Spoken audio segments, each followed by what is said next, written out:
خواجہ صاحب آپ کیا کہیں گے، کیونکہ جو صورتحال اس وقت بنی ہوئی ہے اس میں اتحادیوں کی بھی ایک صورتحال ہے، اور ہم دیکھ رہے ہیں کہ یکے بعد دیگرے بیانات آتے ہیں کہ مہنگائی بہت ہے، انفلیشن، آپ لوگوں کے اوپر بھی پریشر ہے، آپ خوش ہیں حکومت سے سر؟ ہمارا تو دیکھیں مسئلہ یہ کہ حصہ بقدر جثہ،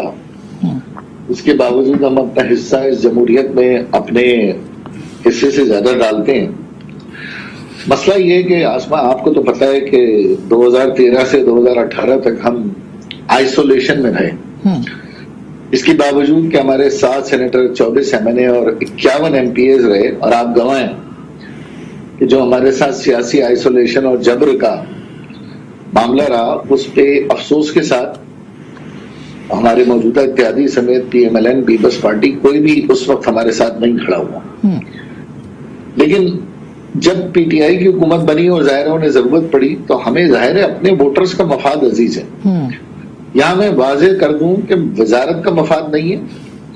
یہاں واضح کر دوں میں کہ وزارت اعلیٰ یا کوئی ایسے ذاتی رائس مل، شوگر مل یا لون سینکشن، اس کا کوئی مفاد نہیں تھا، ہمیں صرف اپنے لوگوں کا مفاد تھا، جس میں بہت سارے ہمارے جیلوں میں ساتھی اسیر تھے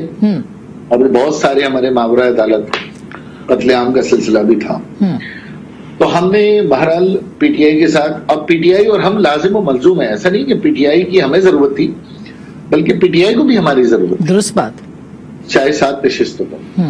تو ہم نے ان کے ساتھ نہ صرف جمہوری نظام کو مستحکم کرنے، آگے چلنے، اور ہماری امید بھی یہی تھی کہ PTI کو کیونکہ سب کچھ پتا ہے، 2018 سے پہلے سبھی کچھ پتا تھا نا، ملک کون لوٹ رہا ہے، موڈس آف آپرینڈی کیا ہے، کرپشن کیسے ہو رہا ہے، نیب کے جو مقدمات ہیں وہ کس طرف جا رہے ہیں، نیپوٹزم کیا ہے، سب کچھ پتا تھا۔ لیکن اب 3 سال بعد جب ہم اینالائز کرتے ہیں تو ہم یہ کہتے ہیں کہ بھائی ٹھیک ہے، ایسے تمام اقدامات جس میں کانسٹیٹیوشنل امینڈمنٹ کی ضرورت تھی آپ کو، چلیں وہ تو کوئی بات نہیں، ہم نہیں کر سکے، لیکن کم از کم وہ ڈویبل، خاص طور پہ جو مہنگائی بڑھ رہی ہے، پیٹرول بڑھ رہا ہے، گیس 150% بڑھ گئی ہے، تو اب ہمیں اپنے ووٹرز کو بھی تو، کیونکہ ہم دیکھیں ہم غریب متوسط طبقے کی جماعت ہونے کا دعویٰ کرتے ہیں، اور نہ صرف دعویٰ کرتے ہیں بلکہ ہمارے اراکین بھی ہیں، ایسا ہی ہے، ہمارے اراکین تو ایسے بھی ہیں کہ جو شاید اسمبلیوں میں تنخواہوں پہ ہی گزارا کرتے ہوں، کوئی اس میں بزنس مین، کوئی اس میں تو آپ بھی پریشان ہیں کہ یہ کیا صورتحال بن گئی ہے اس وقت؟ تو ہم باوجود اس کے ہمیں 2-4 اچھی کامیابیاں بھی ہوئی، جس میں کراچی کی مردم شماری والا معاملہ ہمارا بہت، اسد عمر صاحب اور پرائم منسٹر صاحب کو ہم اس میں شکریہ بھی ادا کرتے ہیں کہ 5 ارب روپے رکھے بھی، لیکن جہاں مہنگائی بڑھ رہی ہے آسما، وہ ہمارے پاس اور بھی تو ٹولز تھے۔